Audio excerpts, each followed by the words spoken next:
दो गवार बहुओं की मॉडर्न सास का दिन वर्सेस रात में पहनावा। ओम भूर्भुवस्वः तत्सवितुर्वरेण्यं भर्गो देवस्य धीमहि धियो यो नः प्रचोदयात्। गायत्री अपने घर के पूजा घर में बैठ माला जाप और पूजा कर रही होती है। तभी उसके पीछे से उसकी सास दुर्गा देवी आती है। धन्यवाद भगवान, तुझे मैंने सिर्फ एक बार अपने घर परिवार और अपने बेटे को संभालने वाली बहू मांगी थी। तूने तो पूरे समाज का उदाहरण बनने वाली बहू दे दी। इतना कहकर दुर्गा देवी अपनी बहू की तरफ देखने लगती है। ओम भूर्भुवस्वः तत्सवितुर्वरेण्यं भर्गो देवस्य धीमहि धियो यो नः प्रचोदयात्। हरिओम हरिओम हरिओम। हे प्रभु, मेरे घर परिवार में सुख शांति बनाए रखना। गायत्री की पूजा पूरी होती है। गायत्री उठकर पूजा की थाली लिए पीछे मुड़ती है, जहाँ अपनी सास को देखकर माँ जी, आप उठ गई, आशीर्वाद दीजिए, ये लीजिए प्रसाद।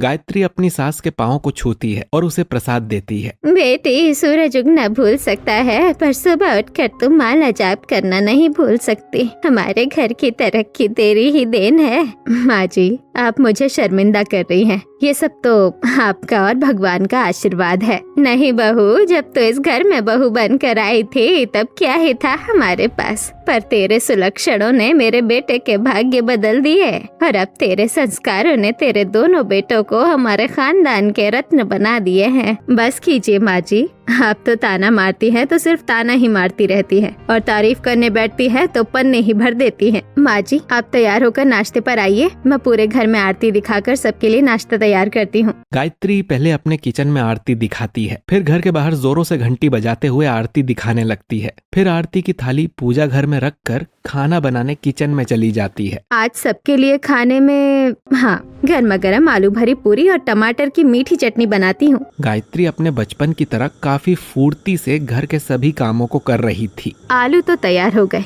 अब फटाफट चटनी तैयार करके पूरी तैयार कर लेती हूँ। गायत्री ज्यादा समय नहीं लगाती। इससे पहले कि घर के सभी लोग डाइनिंग टेबल पर आएं, गायत्री सारा खाना तैयार कर लेती है। दूसरी तरफ गायत्री के कमरे में आईने के सामने खड़े होकर बाल बनाते हुए रामलाल, कितनी बार कहा है गायत्री को पूजा की धूप बत्ती अच्छी खुशबू वाली लाया करे, न जाने कैसी खुशबू वाली तो बत्ती लाती है। गायत्री के पति रामलाल तैयार होकर अपने कमरे से निकलते हैं। वहीं दूसरी तरफ गायत्री के दोनों बेटे, और भैया आज क्या लगता है माँ ने नाश्ते में क्या बनाया होगा? ये तो डिपेंड करता है माँ सूरज से पहले उठी हैं, सूरज के बाद उठी हैं या सूरज के साथ उठी हैं। गायत्री के दोनों बेटे सुबह सुबह तैयार होकर बात करते हुए कमरे से नाश्ते के लिए डाइनिंग टेबल पर आते हैं, जहाँ पहले से ही उनके पिता बैठे होते हैं और सबकी प्लेट सजी होती है। उठ गए मेरे बदमाश, चलो बैठो नाश्ता कर लो। पूरा परिवार नाश्ते की टेबल पर बैठता है, जहाँ नाश्ता करते हुए 26 साल हो गए हमारी शादी को, लेकिन आज भी तुम्हारी माँ के हाथों का स्वाद वैसा का वैसा है। एक निवाला मुंह में लो, आ हा।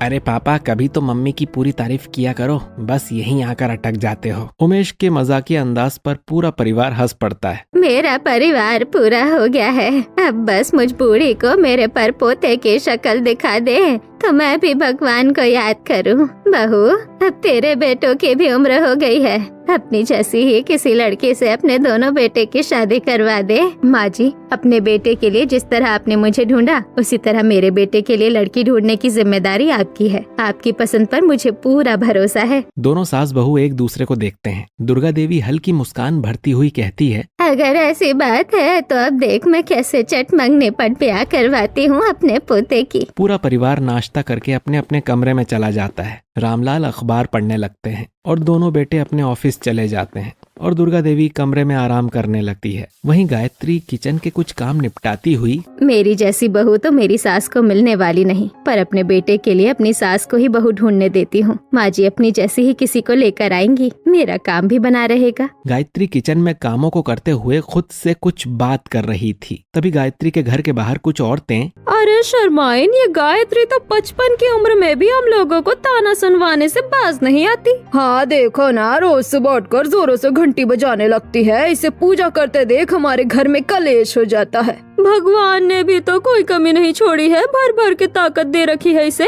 पता नहीं ऐसा क्या खाती और करती है ये, जो इसके अंदर इतनी उम्र में भी इतनी ताकत और सहनशीलता आती है सब कुछ सहने की। खैर छोड़ो, चलो हम अपने घर चले। आसपास के सभी घरों में गायत्री के सुबह उठने और सुशील संस्कारी बहू होने की हवा फैली हुई रहती है। आसपास के सभी पड़ोसी गायत्री को अपनी बहू के लिए एक उदाहरण मानते हैं। इसी तरह कुछ दिन बीतते हैं और एक दिन दुर्गा देवी अपने दोनों पोतों के लिए बहू पसंद कर लेती है और घर आकर सबको हॉल में आवाज देकर बुलाती है। बहू, सुन रही है मेरी बात? नीचे आ। गायत्री अपनी सास की आवाज सुनकर नीचे आती है। क्या हुआ माँ जी, इतनी खुशी किस बात की है? अरे बहू, खुश होने की तो बात ही है। मैंने तेरे दोनों बेटों के लिए अपनी प्रपतो ढूंढ ली है। गायत्री थोड़ा हैरान होकर पूछती है, कौन है वो दो खुशनसीब लड़कियाँ जिनको आपकी जैसी इतनी अच्छी दादी सास मिलने वाली है? वैसे रिश्ता हो गया कि अभी बात करनी है? कहाँ रहती है, क्या करती है? अरे बहू, थोड़ी सांस तो ले ले, बताती हूँ, सब बताती हूँ। लड़की ज्यादा दूर की नहीं, अपने गांव की ही है। अपने गांव के मास्टर की बेटिया है। मैंने अपने दोनों पोतों की फोटो भेजकर बात चलाई थी, उन्हें रिश्ता मंजूर है। उन्होंने फोटो भिजवाए हैं, ये देख। दुर्गा देवी गायत्री के हाथों में 2 फोटो देते हुए कहती है, इसका नाम अंजलि है, उम्र 26 साल, और ये उनकी छोटी बेटी वर्ष, उम्र 25 साल। गायत्री दोनों लड़कियों की फोटो अच्छी तरह देख रही होती है। तभी पीछे से रामलाल आ जाते हैं और गायत्री के हाथों में फोटो देख पूछते हैं, कौन है ये लड़कियाँ? देखने में तो बड़ी सुंदर, सुशील और संस्कारी लग रही हैं। ये हमारे गांव के मास्टर की बेटियां हैं। माँ जी ने इन्हें हमारे बेटों के लिए चुना है। मुझे तो लड़की अच्छी लग रही है, एक बार बच्चों से भी पूछ लो। सीढ़ियों से उतरते दोनों भाई रामलाल की बात सुन नीचे आकर कहते हैं, अगर आप लोगों को लड़की पसंद है तो हमें भी रिश्ता मंजूर है। वैसे आप चाहें तो हमें फोटो और नंबर दे सकते हैं। उमेश के मजाक पर पूरा परिवार हंस पड़ता है। नहीं सुधरेगा ना मेरा बदमाश। लड़की की फोटो, नाम, उम्र पीछे लिखा हुआ है और नंबर शादी के बाद ले लेना। पूरा परिवार अंजलि और वर्षा को पसंद कर लेते हैं और साथ ही दोनों भाइयों को भी दोनों बहनें पसंद आ जाती हैं। दोनों परिवार ज्यादा समय बर्बाद ना करके अगले दिन ही शंभू के घर में मिलते हैं। वैसे लड़कों को देखने की जरूरत तो नहीं है। गायत्री बहन जैसी औरतों के लड़कों में भला कोई बुराई हो सकती है क्या? आप तो बस हमारी दोनों लड़कियों को पसंद कर लीजिए। कुसुम की बात खत्म होते ही शंभू अपनी दोनों बेटियों को आवाज लगाता है, अंजलि बेटी, वर्षा बेटी, बाहर आओ। साधारण पर सुंदर सी साड़ी पहनकर दोनों बहनें हाथ में चाय की ट्रे लिए बाहर आती हैं। नमस्ते, मैं अंजलि, बड़ी बेटी। नमस्ते, मैं वर्षा, छोटी बेटी। दोनों बहनें दोनों परिवारों को चाय देती हैं। तभी, आप लोगों ने पढ़ाई क्यों नहीं की? जब हमारी पढ़ने की उम्र थी उस समय गांव में स्कूल नहीं खुला था और पिताजी की कमाई भी इतनी नहीं थी कि हम बाहर जाकर पढ़ सके। पर हमें घर के सारे काम आते हैं और कई सारी चीजें मुंह जुबानी याद है। अंजलि और वर्षा का सीधा साधा साधारणपन उनके गवार होने पर भारी पड़ता है और रिश्ता तय हो जाता है। शादी का दिन निकलता है और धूम धड़ाके के साथ शादी शुरू होती है। मंगलम भगवान विष्णु मंगलम गरुड़ध्वज मंगलम पुंडरीकाक्ष मंगलाय तनोहरि। वर और वधू दोनों एक दूसरे को जयमाला पहनाइए। पंडित जी के कहने पर चारों एक दूसरे को वरमाला पहनाते हैं। घर के सभी बड़ों के आशीर्वाद में बच्चों की शादी पूरी होती है। धूम धड़ाके के साथ सभी बड़ों के सामने अंजलि की शादी प्रभु और वर्षा की शादी उमेश से हो जाती है। प्रभु और उमेश अपनी पत्नियों के साथ घर के दरवाजे पर खड़े होते हैं और गायत्री अपनी बहू का गृह प्रवेश करवाती है। मेरी प्यारी बहुओं, अपने दाहिने पैर से कलश को गिराकर अपने लक्ष्मी चरण हमारे घर में रखो। दोनों बहू चावल से भरे कलश को नीचे गिराती हैं और गृह प्रवेश करती हैं। आज से तुम दोनों हमारे घर की बहू हो। जिस तरह मेरी बहू ने इस घर को बांध कर रखा है, उसी तरह तुम लोग भी इस घर को बांध कर रखने की कोशिश करना। जी दादी सासू माँ। और हाँ, शहर में आकर शहरी हवा में रंग कर अपने गांव के संस्कारों को भूल मत जाना। जो लज्जा, शर्म, पहनावा गांव में रखा था, उसी तरह शहर में भी मेरी बहू की तरह उदाहरण बनना। आप चिंता मत करिए दादी सासू माँ, हम लोगों ने सिर्फ किताब कम पढ़ी, बाकी दुनिया हमने खूब देखी है। आपको अपने फैसले पर पछतावा नहीं होगा। हम आपको कभी निराश नहीं होने देंगे।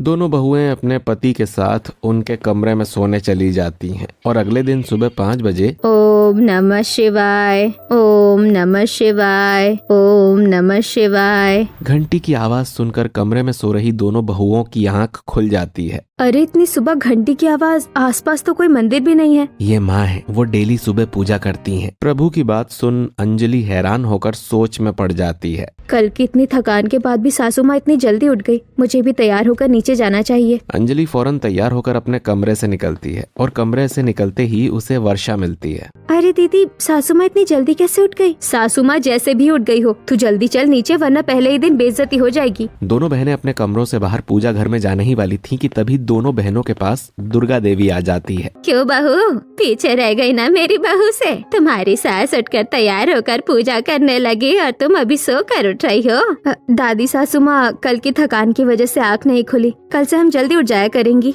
दोनों बहनों का सिर अपनी दादी सास के आगे झुक जाता है और दोनों बहनें अपनी दादी सास के पीछे पीछे नीचे उतरती हैं। उठ गई मेरी बहुएं, ये लो प्रसाद। आज तुम लोगों की पहली रसोई है ना? सासू माँ, हम दो बहनों को सारे पकवान बनाने आते हैं, आप बस बताइए क्या खाना पसंद करेंगी। गायत्री अपनी दोनों बहुओं को किचन में ले जाती है और किचन से उनका परिचय करवाती है। तुम दोनों जो अच्छा बना सको अपनी मर्जी से बना लो और कुछ मीठे में भी बना लेना। दोनों बहुएं किचन में जाकर बढ़िया बढ़िया पकवान बनाती हैं और मीठे में खीर भी बनाती हैं। और जब सब उनके हाथ का बनाया हुआ पकवान खाते हैं तो पूरे घर को बहुओं का खाना बहुत पसंद आता है। वाह, बहुओं ने खाना तो बहुत ही स्वादिष्ट बनाया है। अब लग रहा है रसोई में गायत्री को टक्कर देने वाली लड़कियां मिल गईं। इसी तरह हंसी मजाक के बीच पहली रसोई और बहू का पहला दिन पूरा होता है। पर पहली रसोई के बाद से गायत्री का व्यवहार और भी आदर्श हो जाता है। सुबह 4 बजे उठकर पूजा करना, फिर रसोई की तैयारी। अंजलि बहू, रसोई में घुसने से पहले हाथ पैर धोना और बाल खुले मत रखना। दोनों बहुएं सिर झुकाकर जी सासू माँ जी कहती हैं। दीदी, ये घर तो बड़ा नियम कायदा वाला है। चुप रह, नई जगह है, सीखना पड़ेगा। याद है ना दादी सास से किया वादा? इस तरह कुछ दिन बीतते हैं, पर अंजलि और वर्षा सुबह उठने, सुबह की पूजा करने और शाम की पूजा करने में अपनी सास का हाथ नहीं पकड़ पाती हैं। और एक रात खाना खाते वक्त, थोड़े चावल और दूं? नहीं, मुझे और नहीं चाहिए। खाना खाकर सब अपने कमरों में चले जाते हैं और रात करीब 10:30 बजे गायत्री अपने कमरे से निकलती है। हाथ में एक थैला लटकाए बाहर हॉल में आती है। माँ जी, मैं निकलती हूँ, आने में देर हो जाएगी। जा बहू, भगवान तुझे सदा आगे रखे। इतनी रात को अपनी सास को बाहर जाते देख अंजलि और वर्षा एक दूसरे को देखती है। सासू माँ, इतनी रात को आप थैला लिए कहाँ जा रही हैं? मैं अपने महिला मंडल के साथ भजन संध्या में जा रही हूँ। सासू माँ, हमें भी अपने साथ लेकर चलिए ना, हमें भी भजन संध्या में बड़ा मजा आता है। सुबह तो तुम लोगों से उठा नहीं जाता, कहीं भजन संध्या में सो गई तो हमारी बेइज्जती ही हो जाएगी। तुम लोग रहने दो। गायत्री चुपचाप बिना किसी को भनक लगे अपने घर से निकल जाती है और घर से थोड़ी दूर अपने दोस्तों से मिलती है। ओ माय स्वीट हार्ट, बहुत इंतजार करवाया तुमने,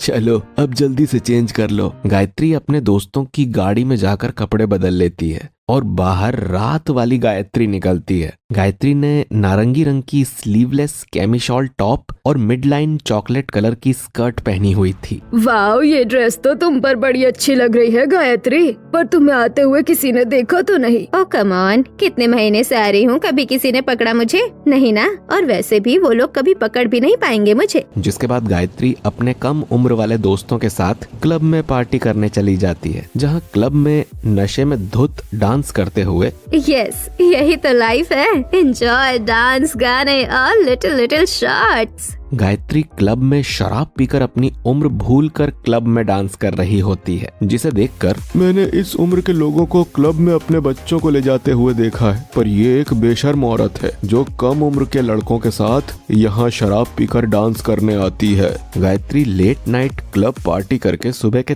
3 बजे घर लौटती है और लड़खड़ाते कदमों और लड़खड़ाती जुबान से जल्दी से नहाकर कपड़े बदल लेती हूँ, फिर घर वालों को अपना संस्कारी रूप भी तो दिखाना है। गायत्री चुपके से अपने कपड़े बदलकर नहाकर तैयार हो जाती है और रोज की तरह पूजा घर में पूजा करने लगती है। गायत्री की पूजा करने की आवाज से गायत्री की दोनों बहुएं जाग जाती हैं। ये क्या, माँ जी 4 बजे ही उठ गई, हम फिर लेट हो गए। वर्षा और अंजलि जल्दबाजी में तैयार होकर नीचे उतरती हैं। क्यों बहू, तुमने तो कहा था मुझे अपने फैसले पर पछतावा नहीं होगा, पर मुझे नहीं लगता तुम मेरी बहू जैसी बन पाओगी। हमें माफ कर दीजिए दादी सासू माँ, हम आज फिर घर की पूजा में शामिल नहीं हो सके। कोई बात नहीं बहू, चलो मिलकर घर की रसोई बनाते हैं, सब उठने वाले होंगे। गायत्री अपनी दोनों बहुओं के साथ किचन में सुबह का नाश्ता बनाती है और अपने पूरे परिवार को सुबह का नाश्ता करवाती है। धीरे धीरे शाम ढलती है, रात होती है और दुर्गा देवी अपने कमरे में रामायण पढ़ रही होती है। रामलाल टीवी देख रहे होते हैं प्रभु और उमेश अपने कमरों में काम से थके सो गए होते हैं। आज मंदिर में विशेष आरती है, मुझे जाने का मन है, आने में थोड़ी देर हो जाएगी। गायत्री तैयार होकर बाहर आती है। इस बार उसने हल्की साड़ी पहनी हुई थी, लेकिन थैला वही भारी। जा बहू,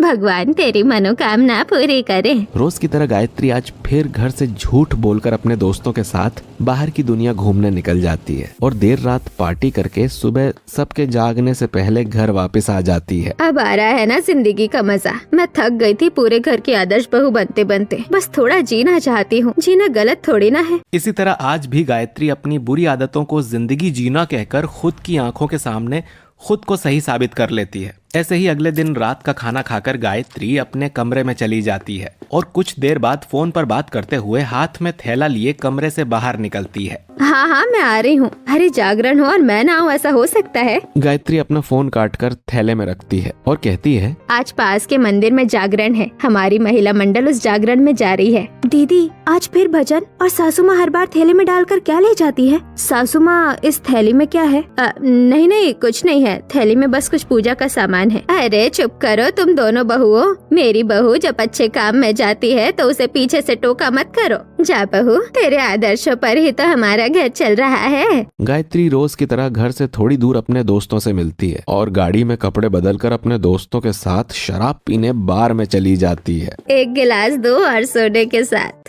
गायत्री ने आज स्काई ब्लू कलर की छोटी टॉप और डेनिम हाफ स्कर्ट पहनी हुई थी। हर बार काउंटर पर खड़ी होकर शराब मांग रही थी। हे भगवान, क्या कलयुग आ गया है। मेरी माँ की उम्र के आसपास की औरत को शराब पिला रहा हूँ। मेरा बस चले तो इन्हें अभी भगा दूं। गायत्री आज भी ढेर सारी शराब पीकर नशे में धुत रात के करीब 1 बजे घर पहुँचती है और सो जाती है। पर सुबह होते ही 5 बजे फिर पूजा करने लगती है। हर रोज की तरह गायत्री के घंटी की आवाज से पूरा घर जाग जाता है और वो तैयार होकर नीचे आती है। मैं अपने बहू के बेटों के लिए अपनी बहू जैसी लड़की नहीं ढूंढ पाई। क्या पता शायद मेरी बहू जैसी कोई लड़की बनी ही नहीं अभी तक। खैर छोड़ो, भगवान ने 2 बहुएं दी है, वो भी ठीक ही है। रोज की तरह आज भी बहुओं को शर्मिंदा होना पड़ता है और रोज की तरह घर के काम करते हुए दिन पूरा होता है और रात में गायत्री फिर से बाहर जाने लगती है। माँ जी, आज पास के मंदिर में कुछ खास पूजा होने वाली है। हमारी महिला मंडल उसमें जा रही है तो मैं भी वहीं जा रही हूँ। दुर्गा देवी मुस्कुराकर अपनी बहू को जाने की इजाजत देती है। तभी अंजलि वर्षा से कहने लगती है,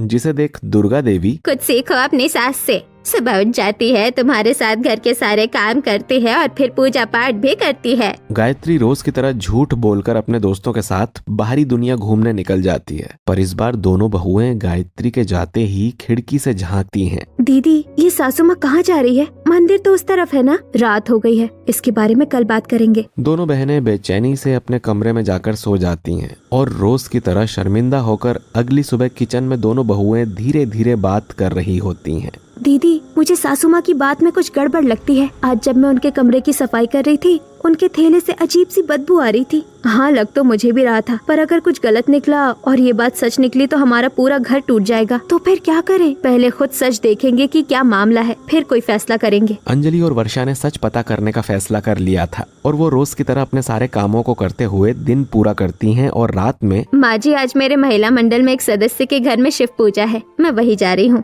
आराम से जा, अपना ख्याल रखना और आते समय प्रसाद लेकर आना। गायत्री के घर से निकलने के कुछ देर बाद अंजलि और वर्षा गायत्री के पीछे घर से निकलती हैं और सामने का नजारा देख हैरान हो जाती हैं। दरअसल घर के बाहर राघव की गाड़ी खड़ी होती है, जहां ड्राइविंग सीट पर राघव और बगल में रक्षित बैठा होता है। कैमरा ऑन कर जल्दी। गायत्री गाड़ी में बैठती है, खिड़कियां आधी बंद। कुछ ही पल में साड़ी उतरती है, थैले से ड्रेस निकलती है। दीदी, सासू माँ। गायत्री पार्टी ड्रेस पहनकर गाड़ी से उतरती है। उसने काले रंग की वी नेक टॉप, कमर पर एक बेल्ट और ऊपर से स्किन कलर की लॉन्ग कोट पहन रखी थी। चलें? वीडियो रिकॉर्ड हुआ? हाँ, रिकॉर्ड हो गया। अब घर चलते हैं। घर पहुंचकर दोनों बहुएं चुपचाप अपने कमरों में चली जाती हैं। दीदी, ये सब देख के डर लग रहा है। डर तो है, पर अब सच हमारे पास है। अगले दिन दोपहर के समय गायत्री को अपने कमरे में आराम करते देख अंजलि और वर्षा धीरे से दरवाजा खटखटाती हैं। कौन है? सासू माँ जी, हम दोनों। सासू माँ जी,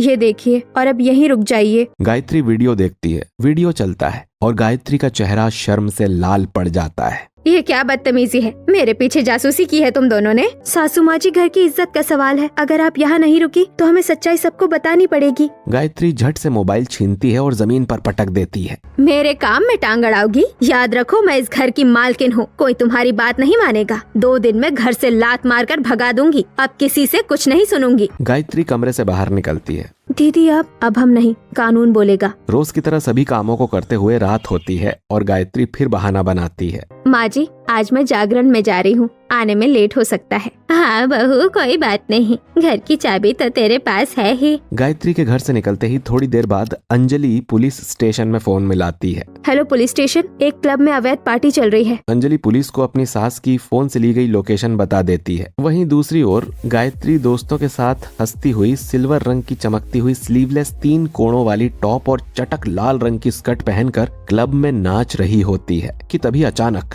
कोई बाहर नहीं जाएगा, पुलिस के ये बोलते ही क्लब में अफरा तफरी मच जाती है और गायत्री के दोस्त गायत्री को छोड़कर भाग जाते हैं। पर पुलिस की नजर गायत्री पर टिक जाती है। सब लोग अपनी अपनी जगह पर खड़े रहेंगे। क्लब के अंदर म्यूजिक अचानक बंद हो जाता है। रंगीन लाइट्स की जगह सफेद ट्यूब लाइट्स जल उठती हैं। हंसी मजाक एक पल में सन्नाटे में बदल जाता है। अब कुछ नहीं हो सकता। क्लब ओनर पुलिस से बहस करने की कोशिश करता है पर कोई फायदा नहीं होता। साहब, ये सब तो रेगुलर पार्टी है, कागज दिखाओ। कागज नहीं मिलने पर पुलिस क्लब में मौजूद सभी लोगों को पकड़कर पुलिस स्टेशन आती है, जहां अफसर तिरछी नजर से गायत्री को देखता है। आप रोज क्लब आती हैं? नहीं, कभी कभी वो भजन से। उसी समय पुलिस स्टेशन में रामलाल, दुर्गा देवी, प्रभु और उमेश, उनके पीछे अंजलि और वर्षा आ जाती हैं। ये जगह यही है। सब अंदर आ जाते हैं। पुलिस स्टेशन की रोशनी में गायत्री सामने खड़ी दिखती है, पूरी तरह बदले हुए रूप में। गायत्री के रूप को देखकर दुर्गा देवी की आंखें फैल जाती हैं। बहू, मुझे अपनी आंखों पर भरोसा नहीं हो रहा कि मेरी गायत्री ऐसा कर सकती है। अपनी सास की बात सुनकर गायत्री की नजर जमीन पर झुक जाती है। क्या ये आपकी पत्नी है? हाँ। कुछ ही देर में कुछ पड़ोसी भी पुलिस स्टेशन पहुंच जाते हैं और फुसफुसाने लगते हैं। अरे, ये तो वही पूजा पाठ वाली गायत्री है ना? वाह भाई, क्या बात है। दिन में देवी, रात में लीला।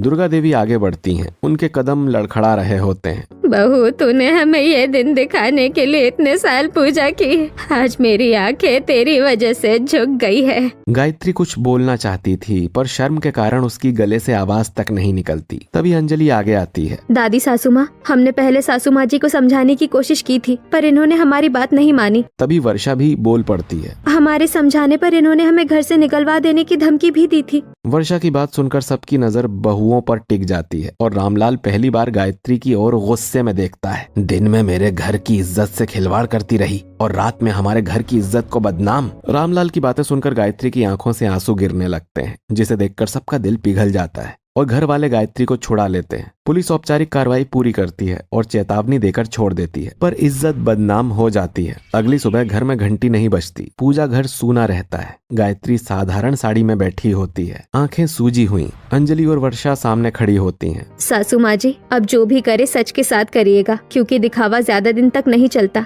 घर अब भी आपका है, बस अपना दोहरा चेहरा मिटाकर आप जो बनने का दिखावा करती थी, सच में उस तरह बनकर आज की पूजा शुरू कीजिए। शायद आज पहली बार पूजा सच में शुरू होगी। दुर्गा देवी दूर से ये दृश्य देखती है। उनकी आंखों में आंसू और राहत दोनों थे। गायत्री पूजा करना शुरू करती है और रोज की तरह घर के सभी लोगों की नींद गायत्री की घंटी की आवाज से खुलती है और घर के सभी लोग पूजा घर में इकट्ठा होते हैं। आप लोग आज भी मेरी पूजा में आए, मुझे माफ कर दीजिए। मैं शहरी रंग के बहकावे में आ गई थी। हमने तुम्हें कल रात ही माफ कर दिया था, पर तुम जैसी समझदार औरत इस तरह के चोंचले में फंसी कैसे? तभी गायत्री रोते हुए बताती है। मैं पहले भजन कीर्तन में ही जाया करती थी, पर एक दिन वहाँ एक औरत ने अपनी बेटी को संस्कार सिखाने के इरादे से लेकर आई। हम सभी औरतें मिलकर उसे अच्छी बातें सिखाने लगी, पर उस लड़की ने मुझे ही एक नया पाठ पढ़ा दिया। चलो कोई बात नहीं, देर आए दुरुस्त आए। घर बच गया है, पर अब झूठ के सहारे नहीं, सच की नींव पर अपनी आगे की जिंदगी शुरू करो। ऐसे ही 2 गवार बहुओं की सूझबूझ से गलत रास्ते पर जा रही सास सही रास्ते पर आ जाती है और घर की नींव कमजोर होकर गिरने से पहले बच जाती है।